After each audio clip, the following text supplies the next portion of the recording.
우리는 예수 안에서 서로의 지난 날을 살펴보듬고 현재를 위해서 기도하며 복된 미래를 꿈꾸며 지지하는 공동체입니다. 한 주간도 평안하셨습니까? 재미솔솔 의미 팍팍 성경 공부 63번째 시간. 오늘은 요한복음 17장 9절에서 19절에 있는 말씀, 그들을 위하여 비옵나니 라는 제목으로 함께 말씀을 나누겠습니다. 요한복음 17장은 대제사장적 기도라고 불려지는 장입니다. 이것은 주님께서 직접 드리시는 기도입니다. 고별 설교와 십자가 사건 그 사이에 놓여져 있는 기도이기도 합니다.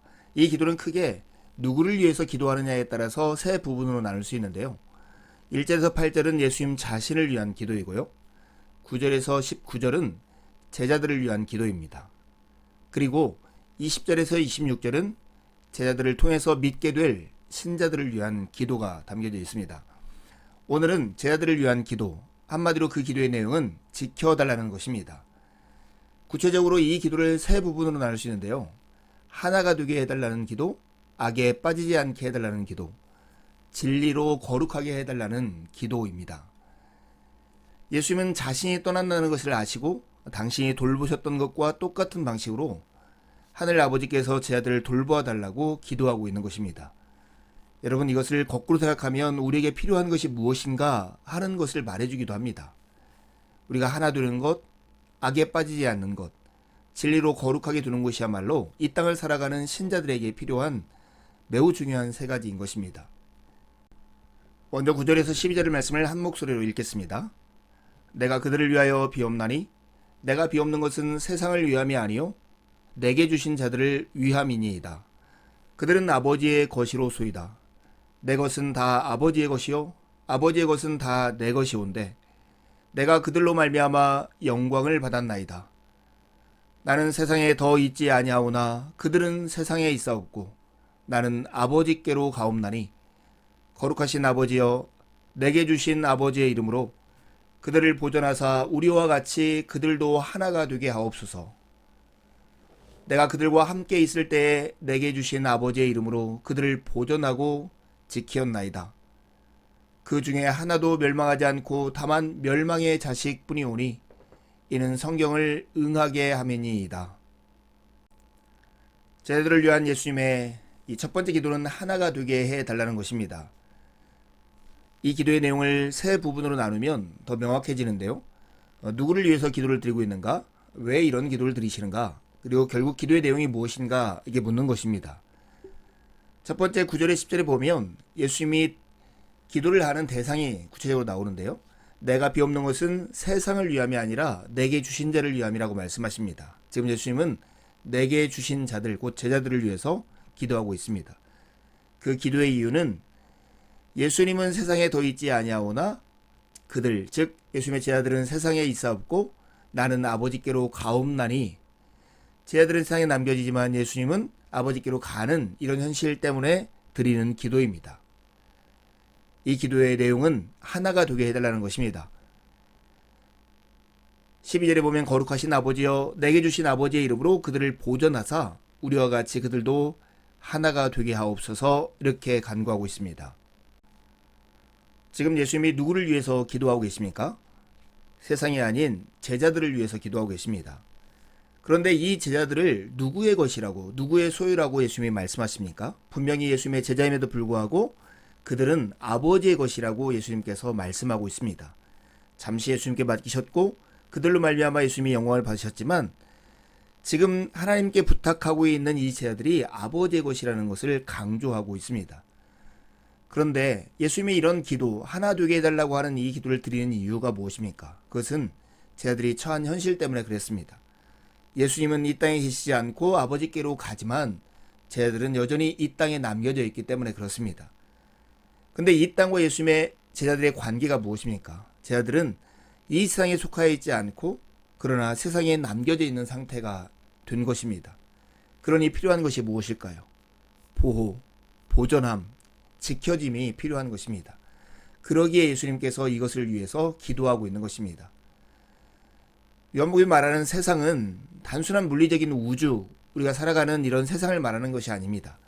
하나님을 반역했고 어둠을 선택했으며 창조주와 맞선 악한 자가 지배하는 곳, 그것을 바로 세상이라고 합니다. 그러기에 예수님은 세상에 남겨져 있는 제자들을 위해서 하나님께서 지키셔서 이들이 하나가 되게 해달라고 간구하고 있는 것입니다. 예수님의 간구를 잘 보면 예수님이 이 땅에 계시는 동안 제자들을 위해서 하셨던 그 일을 이제는 본인이 아버지께로 가오니 아버지께서 직접 해달라고 하는 간구인 것입니다. 12절에 보면 내가 그들과 함께 있을 때 내게 주신 아버지의 이름으로 그들을 보존하고 지키었다, 이렇게 말씀하십니다. 그러면서 11절에 보면 거룩하신 아버지여 내게 주신 아버지의 이름으로 그들을 보존하사 우리와 같이 그들도 하나가 되게 해달라고 간구하고 있는 것입니다. 예수님이 이 땅에 계실 때 제자들을 어떻게 보호하고 보존하고 지키셨습니까? 요한복음에 익숙한 우리의 비유를 가지고 보면 목자와 양처럼, 양을 보호하는 목자처럼 가르치고 인도하고 돌보아 주셨습니다. 예수님이 이 땅에 계시는 동안 우리를 위해서 하셨던 것처럼, 테레오 하셨던 것처럼 거룩하신 아버지께서 이제 그 일을 맡아달라고 간구하는 것이 예수님의 첫 번째 기도입니다. 그 기도의 결과, 지켜주심의 첫 번째 그 결과를 어떻게 예수님께서 구체적으로 말씀하시냐면 하나가 되게 해달라는 것입니다. 나와 아버지는 하나이니다, 이렇게 말씀하신 예수님의 그 말씀 속에서 우리는 예전에 함께 공부했던 페리코레시스라는 단어를 기억해낼 필요가 있습니다. 이건 상호내주, 상호침투, 마치 서로의 손을 붙잡고 빙빙 돌면서 춤을 추는 것과 같은 일체됨을 뜻하는 것입니다.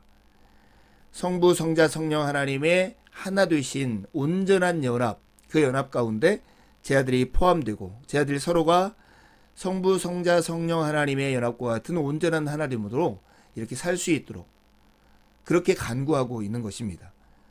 이런 간구가 왜 의미가 있을까요? 이 세상은 욕망 덩어리의 세상입니다. 욕망은 세상을 나누고 분열하고 다투고 경쟁하게 만듭니다. 그러나 이 땅 가운데 살아남기 위해서 우리가 필요한 것은 이 욕망을 이기는 사랑이고 그 사랑은 서로를 연결하고 묶기 때문에 그렇습니다. 특별히 이런 욕망을 가지고 세상을 속이고 거짓되게 만드는 사탄의 핵심 전술은 divide and rule입니다. 나누고 그 나누는 걸 통해서 경쟁하게 하고 지배하는 것입니다.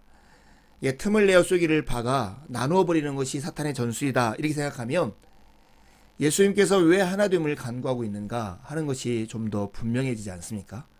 어떤 한 공동체가 정말 건강한가? 이것을 확인할 수 있는 중요한 방법이 우리는 그리스도를 중심으로 하나가 되어 있는가 하는 것을 물어보면 될 것입니다. 이제 13절에서 16절 제자들을 위한 두 번째 간구, 악에 빠지지 않게 하옵소서, 이 말씀을 한 목소리로 읽겠습니다. 지금 내가 아버지께로 가오니 내가 세상에서 이 말을 하옵는 것은 그들로 내 기쁨을 그들 안에 충만히 가지게 하려 함이니이다. 내가 아버지의 말씀을 그들에게 주었사오매 세상이 그들을 미워하여 싸우니 이는 내가 세상에 속하지 아니함 같이 그들도 세상에 속하지 아니함으로 인함이니이다. 내가 비옵는 것은 그들을 세상에서 데려가기를 위함이 아니요 다만 악에 빠지지 않게 보존하시기를 위함이니이다. 내가 세상에 속하지 아니함 같이 그들도 세상에 속하지 아니하여 싸움나이다. 세상 가운데 남겨있는 제자들이 보호받고 지켜진다라고 하는 것을 다른 말로 하면 세상 가운데 살면서 예수님의 기쁨으로 충만한 상태에서 살기를 원한다는 것입니다. 예수님께서 이게 보존하고 지켜달라고 하는 기도를 드리시는 이유, 예수님의 기쁨이 제자들 안에 충만히 거하게 하기를 원하는 기도의 이유가 있습니다. 그것은 세상이 예수님의 제자를 미워하기 때문입니다. 근데 그 미움의 이유가 무엇입니까? 내가 아버지의 말씀을 그들에게 주었사오매 하시는 말씀에 담겨져 있습니다.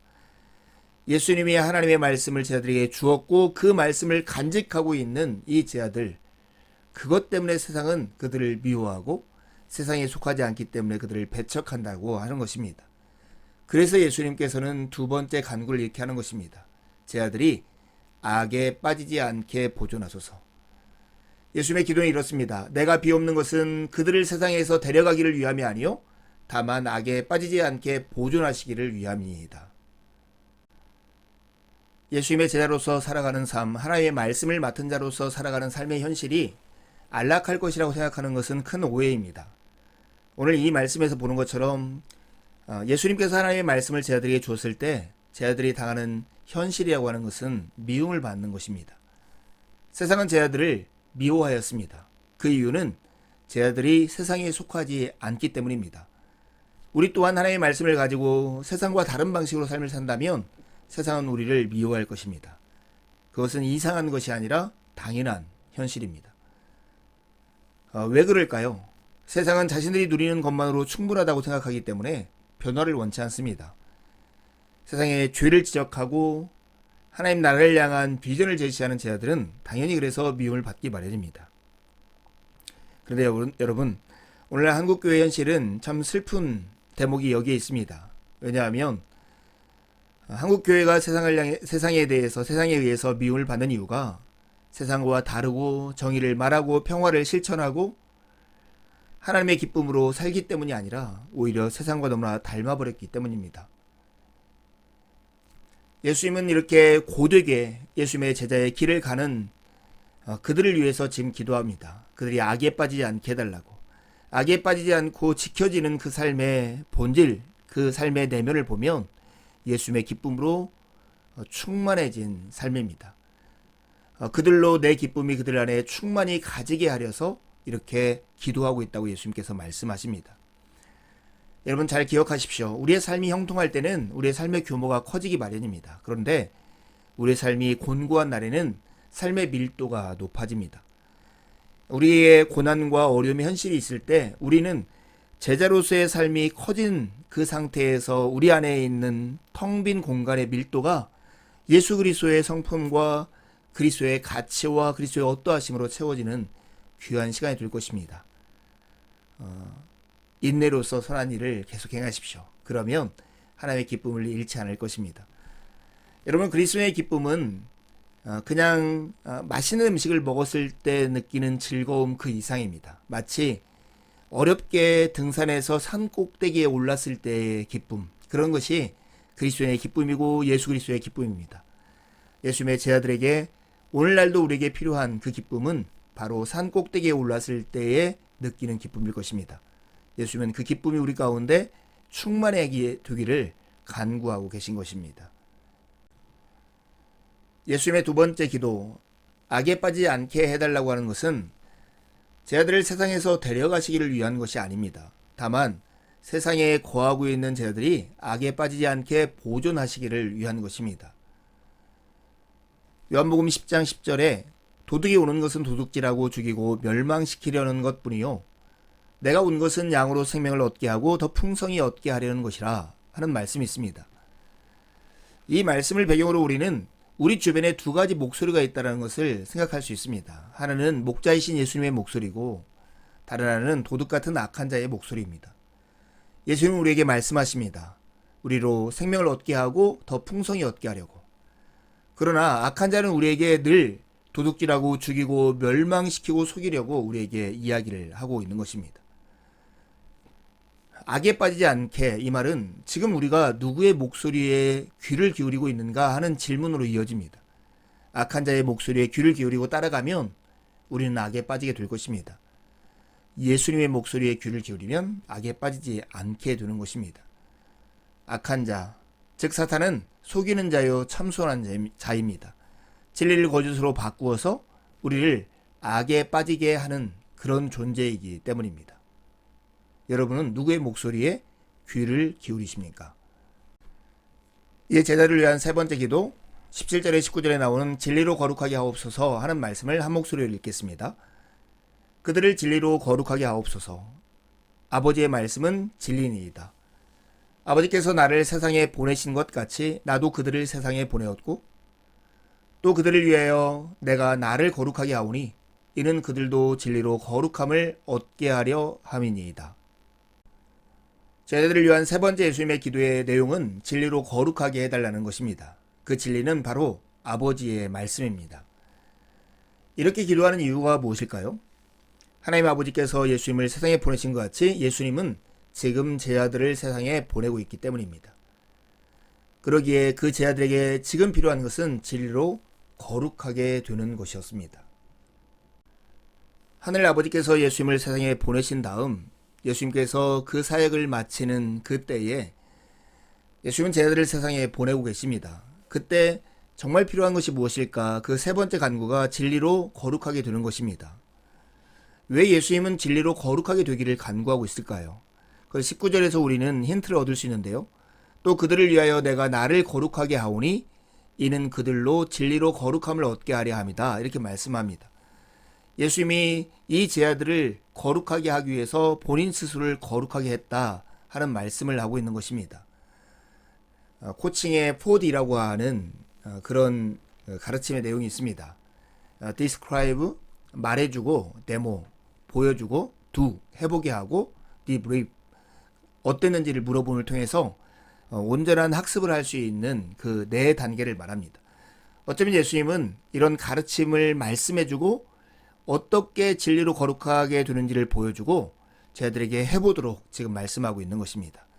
이런 과정을 통해서 예수님께서 기대하고 바라는 것은 진리로 거룩하게 함을 통해서 보냄받은 세상 가운데 하나님의 뜻이 저희들을 통해서 이루어지기를 바라고 계신 것입니다.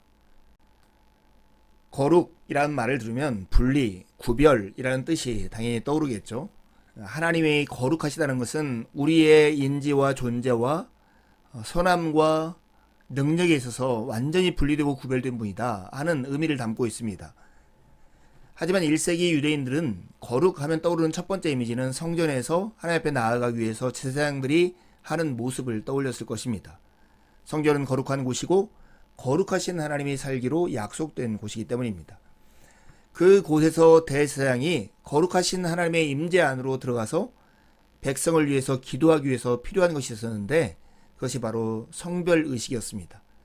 그렇게 구별되었을 때만이 그가 대제사장으로서 역할들을 감당할 수 있었습니다. 지금 예수님은 대제사장처럼 자기 백성을 악에서, 즉 세상의 속임수와 덫에서 보존해달라고 아버지께 간구하고 계신 것입니다. 여러분, 예수님께서 이 땅에 오셔서 행하셨던 일, 잃어버린 일을 찾아 구원하는 그 일을 다른 말로 표현하면 하나님과 인간 사이에 다리를 놓는 역할을 하신 것입니다. 폰티펙스라고 하는 라틴어는 다리를 놓는 사람이라는 의미인데요. 제사장을 뜻하는 단어로 이 단어를 썼습니다. 거룩한 삶, 그 삶은 다리를 놓는 삶이고 제사장으로서 살아가는 삶입니다. 이것이 예수님께서 이 땅에 오셔서 행하신 일이라면, 그 대제사장적 일을 감당하려면 거룩함을 유지해야 한다는 일이라면 예수님께서 지금 제자들을 위해서 간구하는 내용을 우리가 이해할 수 있지 않습니까? 더욱이 예수님의 제자들 뿐만 아니라 그 제자들과 동일한 복음을 받아들여서 믿음의 대열에 서 있는 우리 모두를 베드로 사도는 제사장이라고 얘기합니다. 베드로전서 2장 9절에 보면 그러나 여러분은 택하심을 받은 족속이요 왕같은 제사장들이요 거룩한 민족이요 하나님의 소유가 된 백성입니다. 그 목적을 이렇게 얘기해요. 그래서 여러분을 어둠에서 불러내어 자기의 놀라운 빛 가운데로 인도하신 분의 업적을 여러분이 선포하는 것입니다. 예수님이 하나님의 뜻을 이 땅에서 펼치셨던 것처럼 예수님의 제자들이 이 땅에서 살면서 세상과 구별되어서 하나님의 뜻이 그들의 삶을 통해서 드러나기 위해서 필요한 것, 그것은 바로 거룩입니다. 하나님의 임재 안에 들어가서 백성을 위해서 기도하고 다리를 놓는 자로서 삶을 살려면 필요한 것이 거룩하기에 진리로 거룩하게 되기를 예수님은 구하고 계십니다.